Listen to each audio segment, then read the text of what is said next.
So I see here an attitude expressed by Utaka and by Roberto that says, how can I be an American? I can't. And so I won't. I'm going to cling to my heritage. Is this clinging the problem? Is this belief that you cannot become American the problem? For years I've said, why do these guys have such a problem being a color? Why can't they just be individuals and go out and make a place for themselves? And I hear you saying that we whites don't allow that, that we keep you down. Why aren't we just humans? I mean, why aren't we just brothers? There's a certain sort of silent consciousness about what it means to be American that I sense coming from white folks that I'd like to talk about. But before I do that, I'd like to say one more thing that's hard about talking about racism, and that is that people of color are spilling their guts and doing education to white people. Let me explain to you how you've got this wrong. Let me explain to you how you've got that wrong. Let me explain, and then we get cross-examined, and it's like, well, maybe your problem is blah, blah, blah, blah, blah. And it's always, racism gets looked at as a person of color's problem, and it's not. We're like on the receiving end of the problem, but we're not the problem. I walk in a world where black people, where Latinos, where Asians, where Arabs, all these different people are experienced as problem people, and that, well, we're going to deal with the person of color problem, when in fact racism is essentially a white problem. And that for you to understand what racism is about, you're going to be so uncomfortable. You're going to be so different from who you see yourself to be now that, there's just no way for you to get it from where you're sitting. And I'm not saying that you could never get it. I mean that you need to step outside of your skin and step outside of what seems really comfortable and familiar to you, and launch out into some real, for you, unknown territory. And you haven't gone out there like you haven't, gotten in proximity to black people, as you say, because you don't have to. And that's part of what it means to be American, to me, is to have all these things that you can do if you want to, that you don't have to do if you don't want to do. And there's a way in which American and white and human become synonyms. That why can't we just treat each other as human beings? To me, when I hear it from a white person, it means, why can't we all just pretend to be white people? I'll pretend you're a white person, and then you can pretend to be white.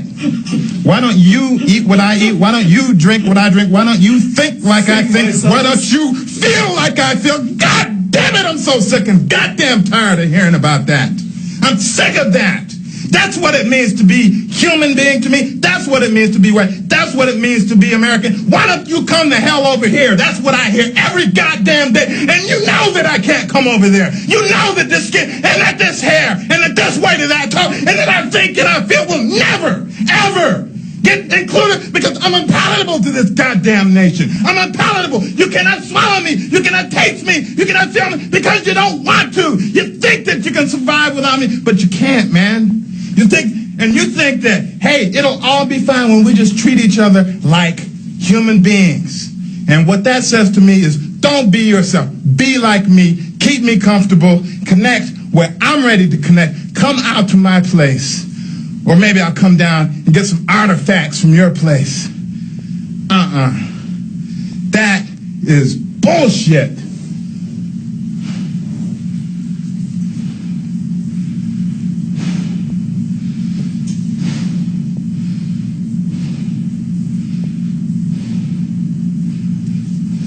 When you say that your ethnicity is American, there is no American ethnicity. You had to throw away your ethnicity to become American. That's what it means. That's what it means. You give up who you are to become American. And you can pretend that it's okay because you're white. When we give up who we are to become American, we know that we're dying from it. You're dying from it too, but you don't know it necessarily. Get ethnic, you know?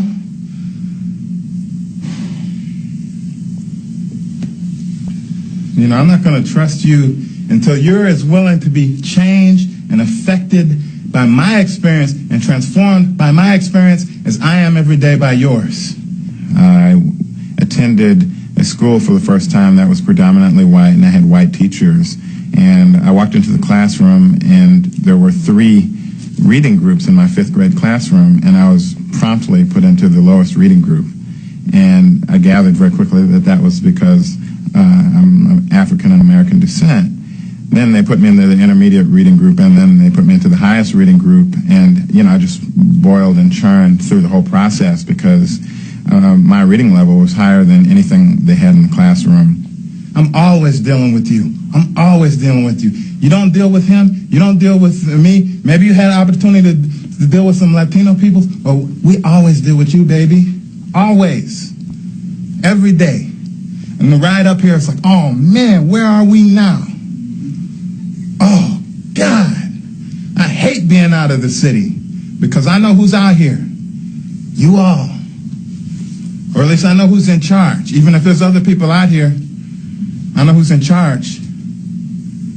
And I don't know anywhere where I can find some safety that I can rely upon when I'm out here. You know, I'm real glad I got to the house before sundown. Yeah. This is like shark-infested waters. Really? Yes, definitely. Yes. It doesn't have to be said. It can be felt. It's intuitive. It's hard to explain to somebody who doesn't have to go through it. But, you know, I've traveled down south. And, you know, just that feeling, like you said, you get, you know, drive through Kentucky and Tennessee and see the Appalachian Mountains up ahead of you. And know you want to get through those mountains so fast without stopping for anything because you don't know if you'll get out.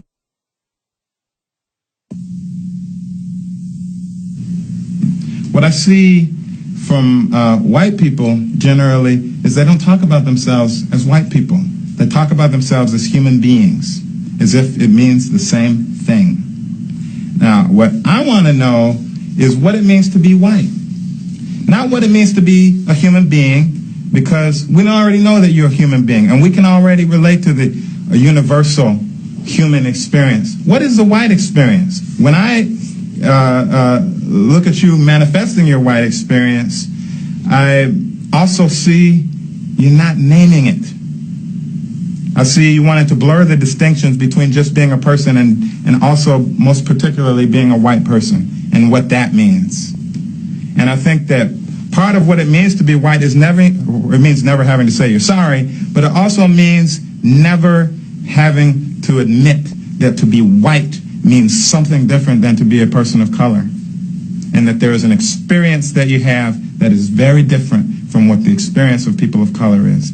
I'm sure that there were many times that I felt that people of color were being mistreated. Probably when I was in my late teens, going down to basically black areas and seeing the cops around a lot. We'd go down there and dance and see the police around. But I don't think there was a lot of awareness. It was more just a numbness. It doesn't happen to me. It doesn't happen in my area. And so, you know, that's somebody else's problem. I never consider myself, as you do, a part of an ethnic group. I think that's what you're looking for, and you're not going to find that among us because we don't look at ourselves as an ethnic group. Do you know that that means something? I don't know what it means. I mean, I'm telling you that means something. I'm trying to answer your question, Victor, and as you were asking that question, I'm saying, well, gosh, I never considered myself part of a white group. I just wonder, doesn't it seem kind of deep to you that you don't have an answer to that question? Do you have any notion that the fact that you have no answer to that could actually be a source of meaning, experience, or knowledge? The opposite is how I feel about you, Victor, that you have no comprehension that the world is open to you. You think that the white man is a block and a dam to your progress, and he is not.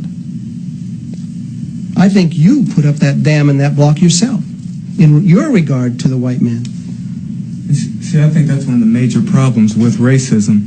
I think he did answer the question. Yeah. As a white man, He doesn't have to think about his position in life, his place in the world. The history books tell him, as they are written, that this world is his. He doesn't have to think about, where he goes, what he does. He doesn't have to think like a white person. The way the world has been set up, America in particular, white is human. White is a human being. Right. That's what a human being is. Person. So he doesn't have to worry about how do I think like a white person.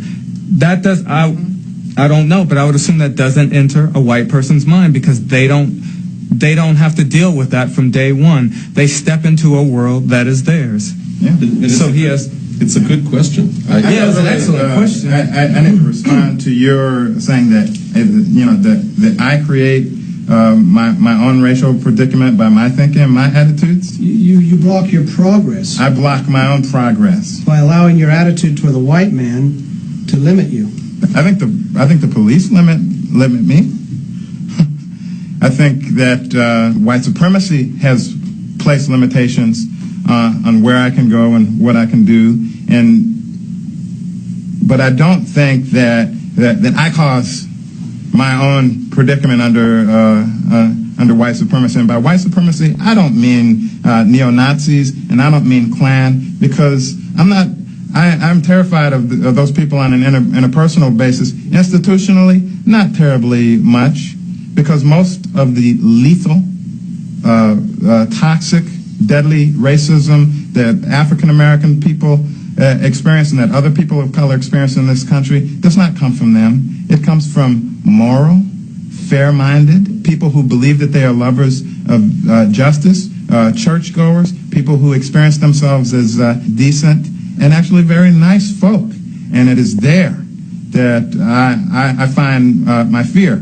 Back to the question of what it means to be white. I think what it means to be white, in part, is that you have the privilege of blaming people of color for their own victimization under white supremacy. I've heard you say that to me. I've heard you say that to him. I've heard you say that to him. I've heard you say it to him. I've heard you say it to every person of color in the room who challenged your perception of yourself in the world. That is part of what it means to be white. Maybe that's part of the answer, that we feel that the field is wide open and each man can stand on his own. No. Each man does not stand on his own. Some men stand on other men and other women. Light-skinned men. Men from Europe stand on the heads and the parts of men and women and children of color. That is, and of course, you also stand on the heads of white women. But no, it's not a question of every man standing on his own ground.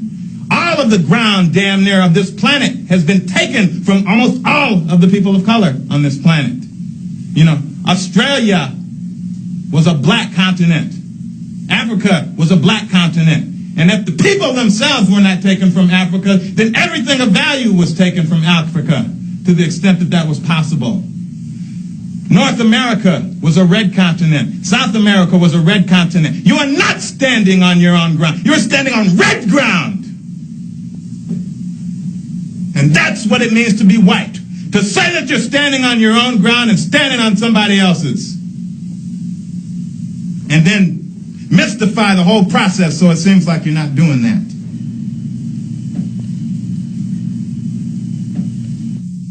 Growing up, I picked up stereotypes that blacks were lazy, that they were violent, that they were dangerous.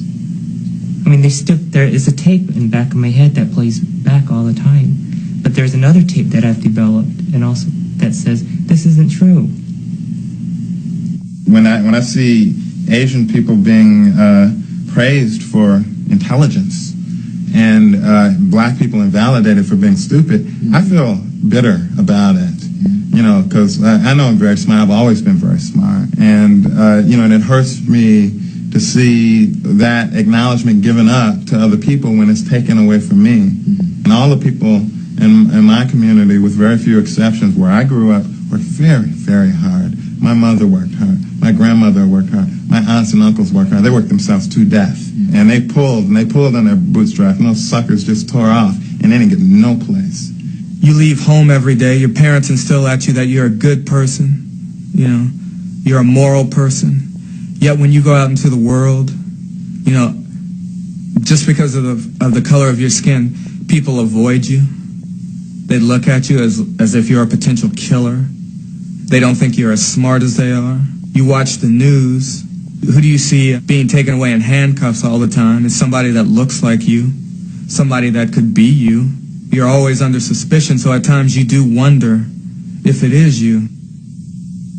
In my father's restaurant, it was, you know, make sure we don't have blacks come into our restaurant because it'll mean that white people won't come into our restaurant. And you know, and Asian, and, white people don't want blacks in the restaurant.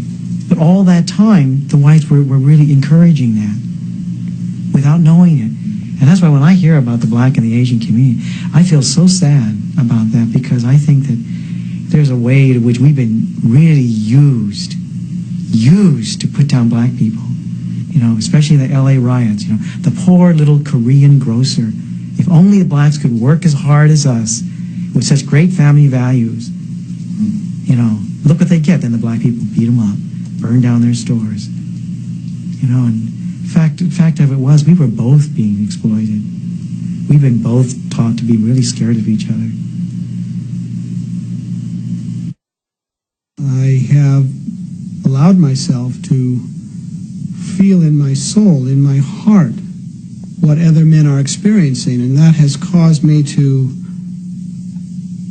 take down the walls and barriers that my mind has placed before me regarding men of color.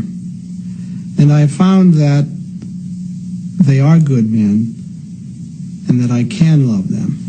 This will probably be difficult for me, but so you understand, I was raised by a father who was very much opinionated and racist, I would say. Oh, my father would always tell jokes about the colored people that would put them down, or would demonstrate to me that they were a inferior group of people. The way he would refer to them, calling them niggers, implanted in me that they were an undesirable people. And he demanded much of his children, to the point where if we didn't obey, we were physically abused by his boot or by a big mean strap.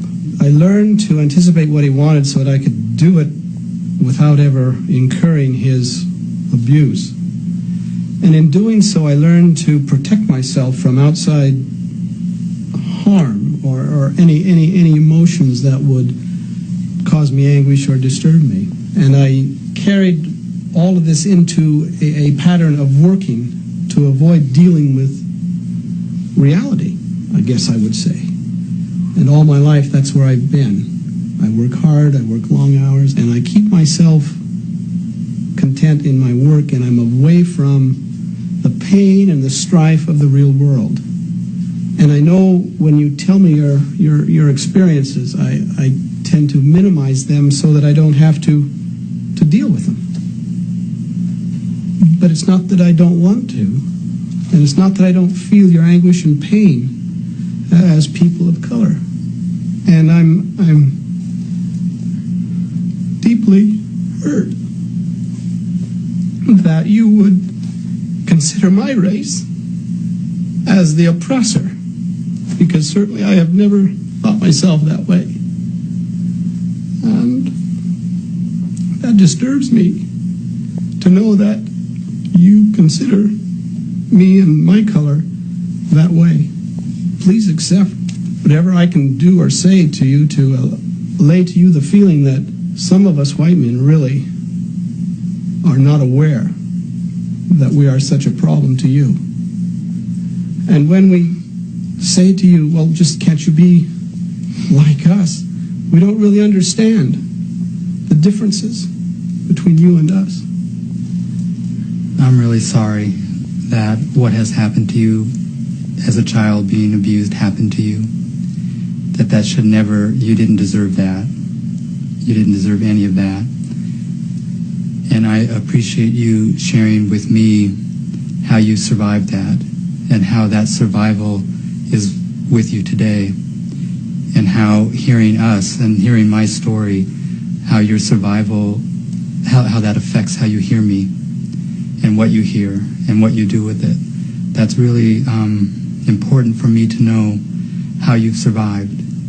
And as a white man, to know how you dealt with things, to know how you deal with things when they come your way. That's what Victor was asking, I think, and asking, what does it mean to be white? What is it like to be white?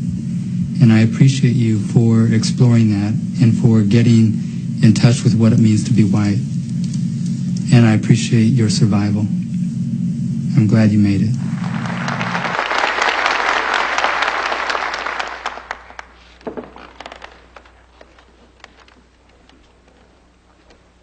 My friends,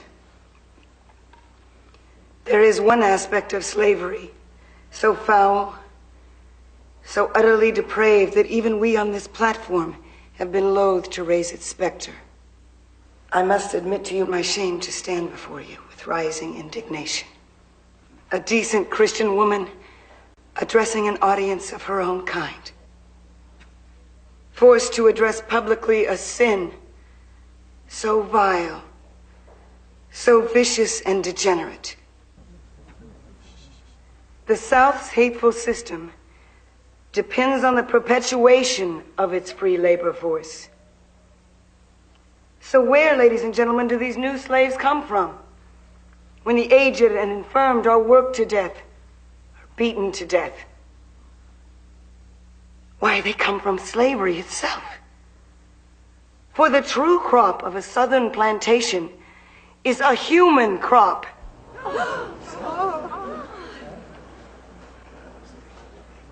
Yes, my friends, the plantations of the South are nothing more than black breeding farms. She's an offense to all the women in the abolitionist movement. Giant bordellos owned and operated by a degenerate aristocracy. Men who in their lust force their animal passions on the defenseless bodies of the women and children they hold prisoner. God in his heaven cries out against these crazed satyrs, and every upright human heart cries out in moral outrage, no! No! No! No! No!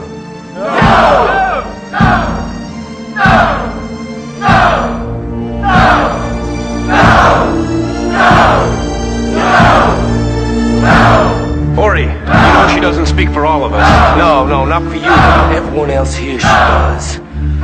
Here, sir, you must believe how Mr. Kelly is speaking.